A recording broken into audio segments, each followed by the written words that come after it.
I don't think Deng had a policy that some should get rich first. I think he was aware that in a country so large, with more than 1 billion people, it was impossible for everybody to get rich at the same time. He knew that expectations would be very high, that some people would think they can get ready right away, and that they would be disappointed if they did not get rich quickly. So his comment that some should get rich first was not a policy. It was a way of talking to the people and getting them to realize that they should not expect that everyone should suddenly get wealthy. I believe that when he started his policies, he understood that many cadres were afraid that after the Cultural Revolution, that anything they did could be criticized. In the latter part of the Cultural Revolution, so many cadres had been criticized that many of them were very cautious. Some of them concluded that the best way to get along is to do as little as possible and not to take initiatives. Deng Xiaoping wanted the local cadres to take initiatives, to do things. He said in Chinese, 希望他们敢做，我希望那个人敢做. So he wanted people to take courage. And if he had criticized every little thing, they would have been unafraid. They would have been afraid to take big steps.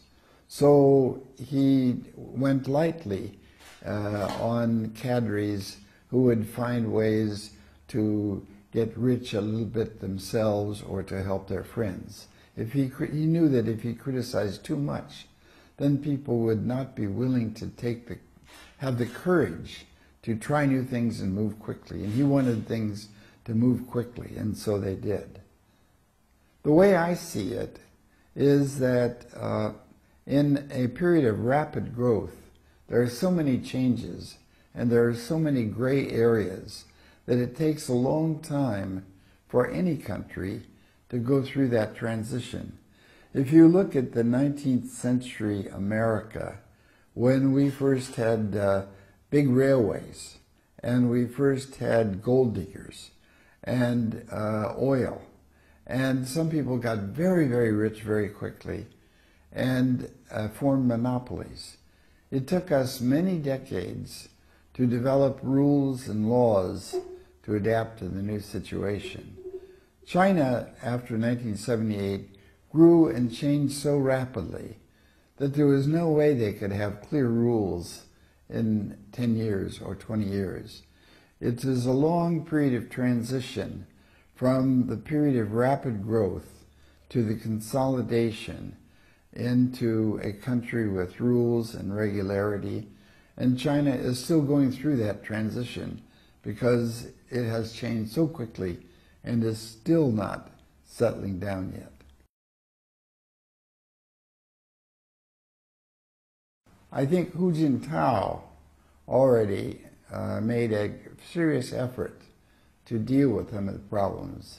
His Xibu Da Kaifa, his program to develop things for the West, and to reduce and eliminate rural taxation, and to help local schools in rural areas, was already a very important step in recognition that they should now try to concentrate on the rest of the country. Even in the late 80s, Deng Xiaoping wanted to have some policies so that the wealth and progress on the East Coast and in the big cities would gradually spread to the other places. I think what is now needed is further, not only an attack on profiteering and on extreme wealth, but a better taxation system to reduce the extreme wealth and more regular rules about what people can do. Japanese companies were very successful in limiting how much the president of the company would make. And in most Japanese companies, the highest salaries and the lowest salaries are maybe 6 times, so that the person who is president of the company is not so rich as in China. But in China, the salaries were allowed to get much more extreme, and the riches from buying real estate and real estate speculation have just gone way too high. And there should be more effort to tax those very rich people and to limit the amount of salary differentials between the highest and lowest salary.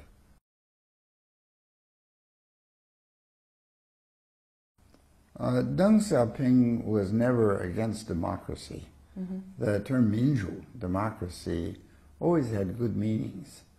And at the time of Democracy Wall in December 1978, Deng Xiaoping told a visiting Japanese, why shouldn't the people be allowed to express their opinion?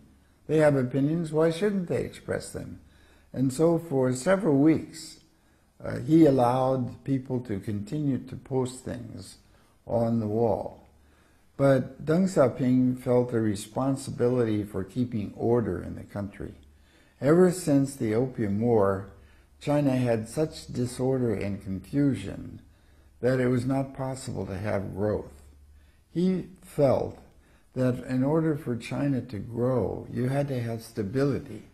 And so after the democracy wall had gone on a few weeks, he felt it necessary to stop that and to have it moved to another place some distance away, and the big wall at Xidan was closed down.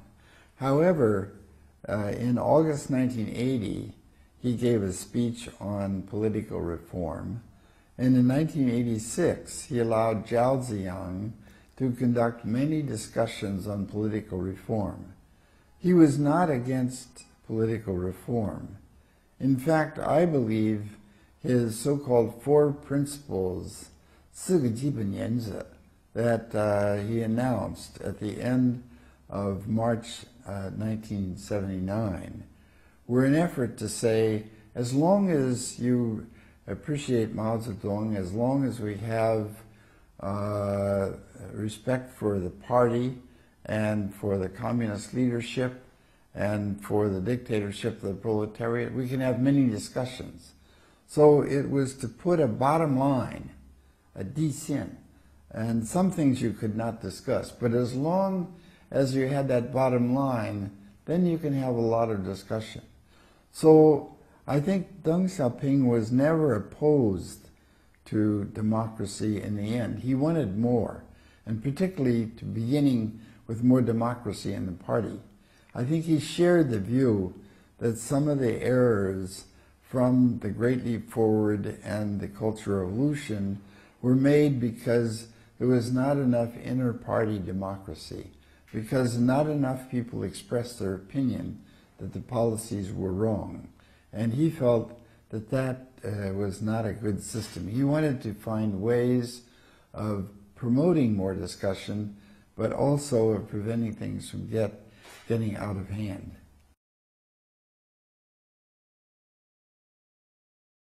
Deng Xiaoping in 1978 realized that in preparation for opening and reform, to have fast development, it would be useful to have Japanese help. Japanese had so much technology, so that in 1978, he already made a new treaty with Japan. Even though Japan and China normalized relations in 1972, they had many issues which they had not yet settled, and it made it difficult for Japanese investment and Japanese technology to come into China. So he decided in 1978 to sign a new treaty, the Treaty of Peace and Friendship. And that allowed the Japanese and Chinese to work more closely together. And when he went to Japan in October 1978, he wanted to lay the conditions for bringing new technology into China. He visited a steel factory, perhaps the most modern steel factory in the world, at a place called Kimitsu. And that was the model for Baoshan, the first modern steel plant. And the Japanese transferred new technology. He also visited a man named Matsushita, Sung Xia in Chinese, and who at the time was the leading television maker around the world in modern electronic technology, so new electronic technology. He also visited Japanese Nissan factory, Ririchan, and that was a modern factory that already had robots. So he wanted that technology to come into China, and he also realized that for all that process to go smoothly, he had to improve the feelings between Chinese and Japanese. So he visited the emperor and had a good talk with the emperor, who acknowledged that Japan had done bad things in World War II. And therefore, the Japanese were prepared to give very much technology help to China. And in 1980, when there was a public opinion poll in Japan about attitudes toward China, 78% of the Japanese people had positive feelings toward China. So that was a very good, successful base. And under those circumstances, Deng Xiaoping felt both inside China, 不要争论, don't argue about things, and get down to work and accomplish something. And he felt in China and Japan it should be the same way. 不要争论. So about those small islands, the islands themselves were not so important. What was important was the broad relationship between Japan and China, and the building of a good relationship so that technology and investment and finance from Japan could come to China. And he made that possible. And I think that helped Chinese modernization. After 1991, 92, because of the collapse of the Soviet Union, there was no longer a strategic environment where the United States, Japan, and China were all allies against the Soviet Union. That had changed. So it was harder to be friends with Japan. But since that time, the tensions between Japan and China have grown. I personally believe, as one who goes to Japan all the time, I consider myself a friend of China. I consider myself a friend of Japan. I first went to Japan in 1958. I've been going every year for over 50 years and stay there a long time. I think the Chinese press does not report accurately the situation in Japan. The people actually have very much rejected World War II. They have rejected militarism. And Japan still has many good qualities. It has high quality production. It has long life. The longevity of the Japanese people is the highest in the world. It has very good educational program. It has very low inequality. It has some of the best energy policies and saving of pollution, control of pollution in the world. And in my view, it is still in China's interest to have better relations with Japan and to have in the media more information about the actual current situation in the Japanese public. I do not look at all of Chinese television, but from what I understand, there are many movies of World War II and not many that show the ordinary life of the Japanese people and the ordinary attitudes of the Japanese people. So I think in China there is not a good understanding of the current situation in Japan.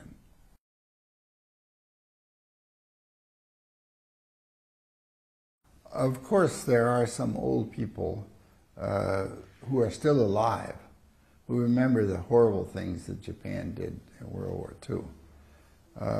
I think that there is not a mood in China to have a good, positive understanding of Japan. And in the case of Japan, when Japanese reporters report the experience, for example, when Chinese youth threw stones at the house of the Japanese ambassador in Beijing, that those pictures are shown in Japanese TV. And when the Chinese youth threw stones at stores in Japanese products in China, that is shown on Japanese TV. And when your ships and your airplanes go near Diaoyudao, that is shown on Japanese TV. So that has given the Japanese a very bad impression of China. So now, if you do a public opinion poll, less than 10% of the people have positive feelings toward China. And in 1980, after Deng's visit, it was 78%. So I think the situation in China also has a big impact on how Japanese feel toward China. I think if the Japanese press was reporting more favorable attitudes about the daily life of the Japanese and the daily attitudes, I think that the situation could improve. I think in Japan, they also need to do a better job of informing their people about the horrors of World War II. In fact, most Japanese realize they did bad things in World War II, and they know the horrible things, but they don't know the details. And I think the Japanese should do a better job. I say this in Japan also. They should do a better job of informing their young people about the horrors that happened in World War II, including Nanjing and in the Northeast and so forth.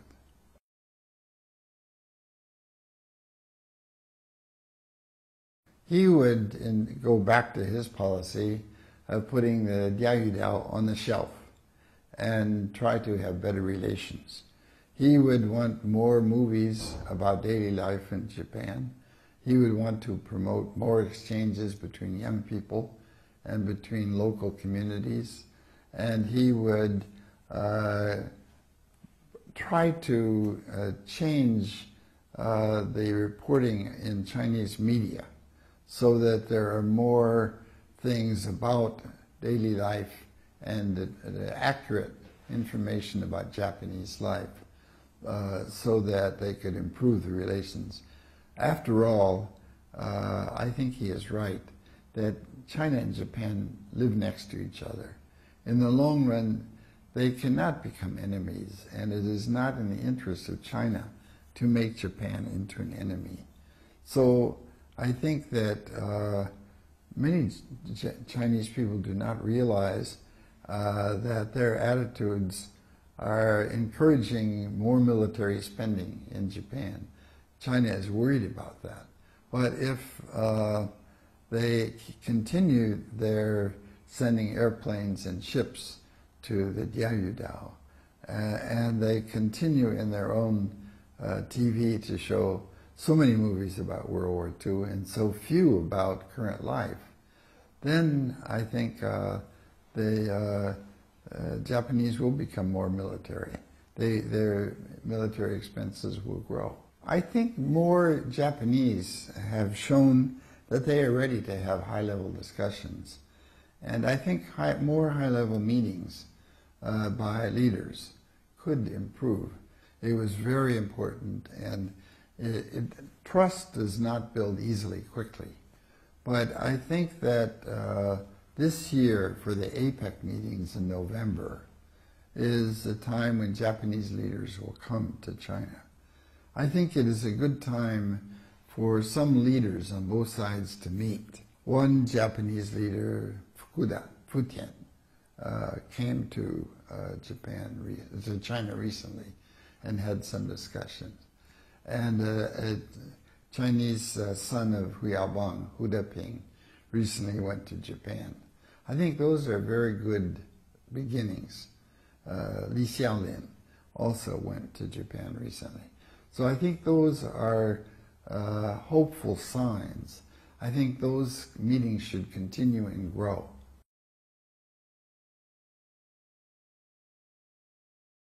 It is hard to say. My hope is that the high leaders of China and Japan, Xi Jinping and now Obama, can continue to have more talks. We are beginning to have military talks. These are very good signs. But American businessmen in Beijing are now very worried about the anti-monopoly. They understand that if China has problems with foreign monopoly, they can take steps. We would agree with that. We don't want, as our policy in our country, to have monopoly. But many American businessmen feel that that movement is now being used to discriminate against foreign business, to make it tough for all foreign business. And so therefore, they are not so optimistic about the future of foreign business in China.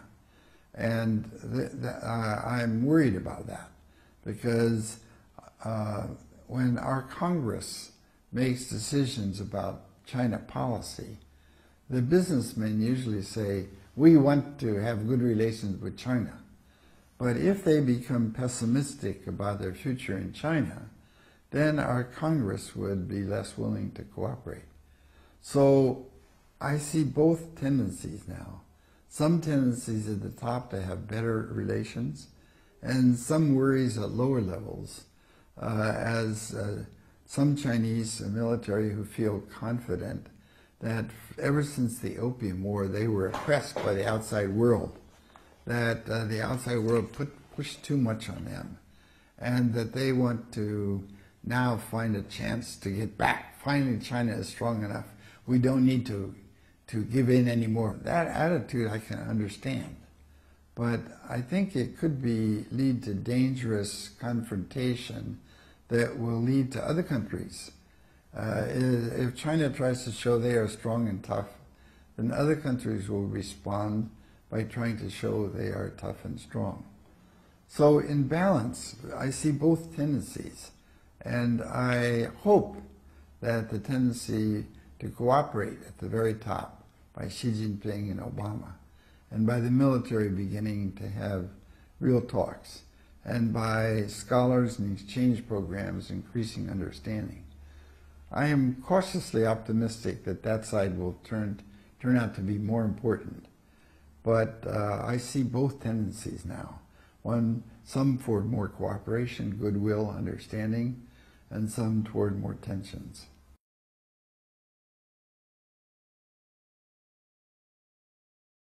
I think that in the next year, I don't expect major changes. My hope is that this year, in November, we can have a gradual understanding between some high-level leaders on both sides. I think within 5 years, the chances are the relationship will get better. So my hope is that in over 5 to 10 years, the relationship will again begin to improve and get back to the 1980s. So that is my hope. And I think both sides need to do work. I think the Japanese side needs to train their younger people to understand how bad Japan military was in China, why so many Chinese are upset. And I think the Chinese need to have a more accurate understanding of the daily life in China, in Japan.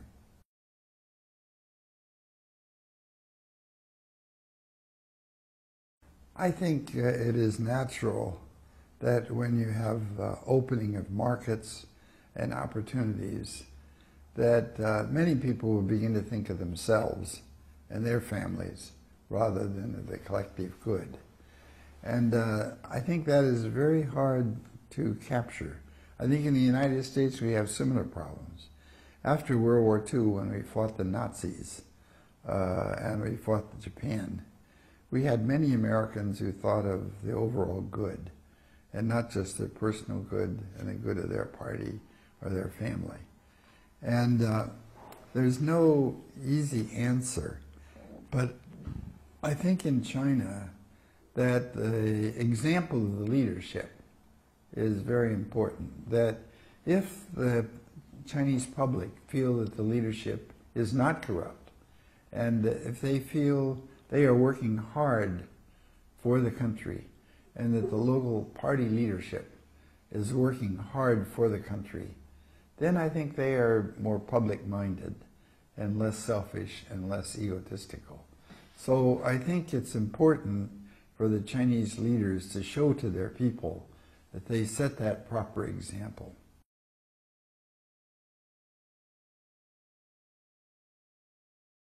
I think at the early stage of economic reform, people were so poor, they had so little to eat, that they just wanted to concentrate on finding enough food and in getting a home and getting their children educated and getting medical care for old people and saving money for old age. But once they begin to do that, then they say, what is the purpose of life? What are we doing? And many Chinese now are at that stage. They already have the basic necessities for a comfortable life. And they say, what is the purpose of life? Why are we together? And they are looking for something bigger. And we have the same thing in Western countries too.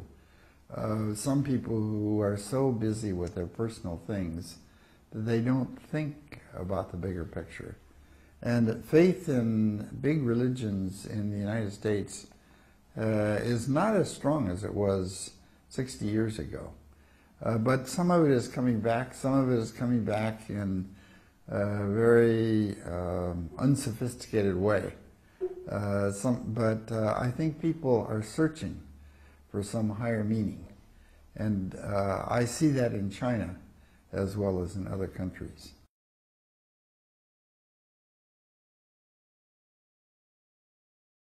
The idea of crossing the river by groping for stones is not unique to Deng. Other people said it before. It's an old Sichuan saying.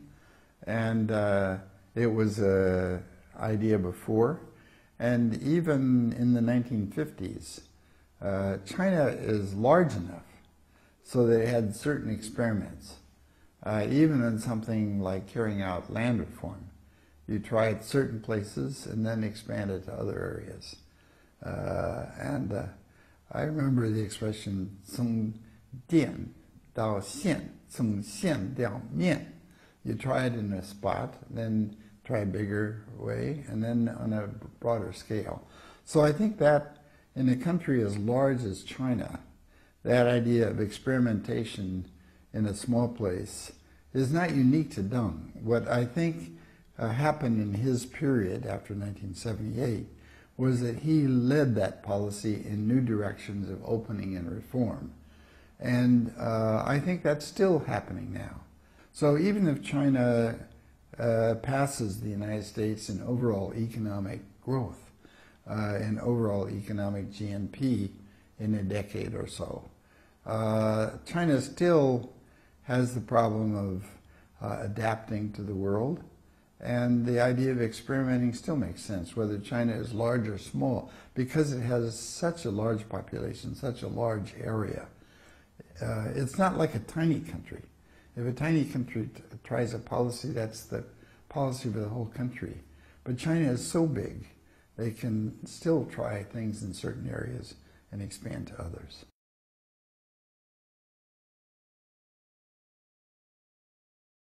this? First of all, I think the world understanding of the burst of the bubble problem in Japan does not give the whole picture. I think most of the newspapers stories about Japan are for the people who want to invest. And so with Japan the economy not growing much, they say Japan is a failure, things they have not tried, and everything. But if you consider from another perspective, ordinary life in Japan is still very good. And now everybody has, over 90% have a good standard of living, have good health care, have long life, and have good education. So, and the inequality problems are getting a little worse, but not so bad. I think, in other words, that Japan is not as bad if you look at the whole picture of the society. And that once China gets to a high standard of living, and growth will decline, that even though growth may, in say 10 years, maybe down to 3% or 5% a year, that's not a bad thing. And under the circumstances, then China needs to concentrate on different areas, helping the poor areas, helping raise the standard, getting better health. And so economic growth is not the only thing in the world. And I think that there are some specific lessons about not letting the bubble get too big that the economic policy specialists can learn from Japan. I think that in the late 1980s, after the Plaza Agreement, the Japanese let the bubble economy get too big, and they should have managed it. But I think in many other ways, Japan has managed social developments and energy policy and environment policy in a very good way. And I think in all those areas, China still has things to learn from Japan.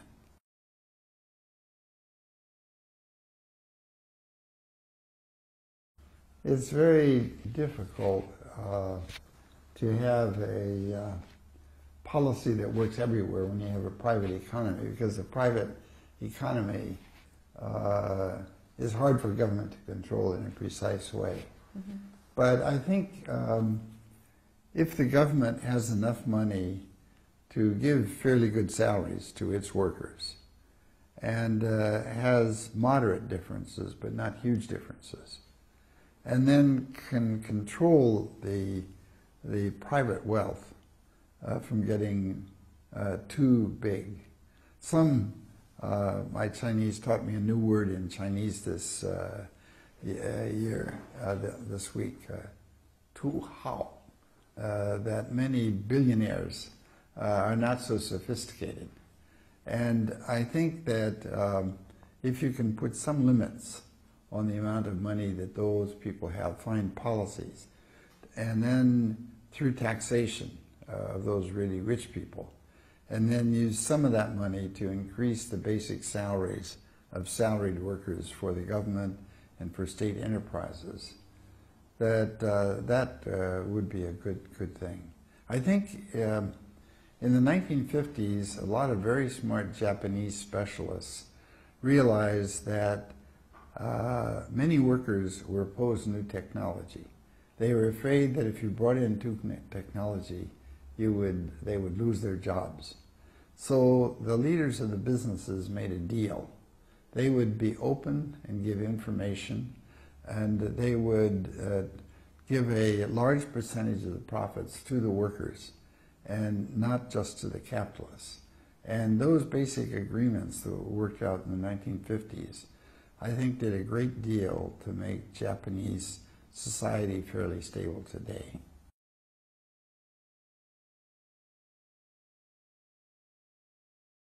What I try to do when I look at an issue is consider the issue from all aspects, from the immediate people around someone, for the local groups who are there, for the broader society, for international relations, and for historical developments.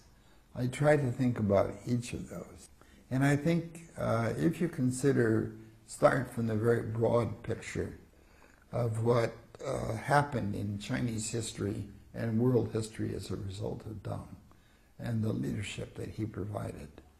He made it possible for China to enter into the world. It had always, in history, been a leader of Asia for several thousand years, but it had never joined the international institutions.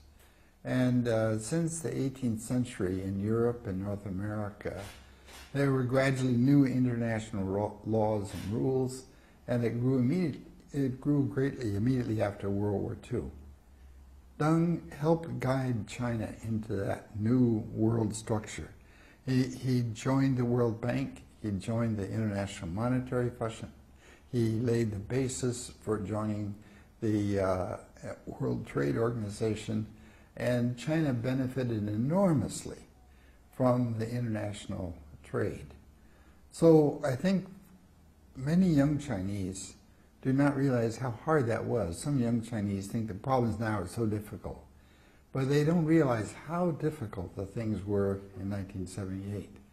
I know some of my Chinese friends from the left criticized Deng because he did not do enough to have equal pay between rich and poor, and he allowed corruption to grow too much. Some of my people allowed things to get too capitalistic. Some of my friends who are more right in China think that he did not do enough for democracy. And if he had done more for democracy and freedom, China would be better today. Maybe they are partly right. But if you consider the broad development, if you consider China after the end of the Cultural Revolution, when the society was so poor, so badly divided, the problems of bringing China into the world order, which all the leaders, Sun Yat-sen had failed, Chiang Kai-shek had failed, and Mao Zedong had failed. Under Deng's leadership, that happened. And he had extraordinary political leadership. So my in conclusion is that from the standard of the overall impact of the society he faced and what he accomplished, that there was an enormous change that was under his direction. And I do not see that any other Chinese leader at that time had the experience, the wisdom, the experience abroad, the experience in all kinds of areas in foreign relations and the economy and local government. No one else had that combination of experience and leadership who could have guided China at that critical period. I think Chinese people were very lucky that such a strong leader took place at that time. Maybe he could have done more to make China more equal. Maybe he could have done more to make China free. Those are very hard judgments. And history does not allow hypotheses. It's either happened, and so we see what happened. And I think it is remarkable what happened under his leadership.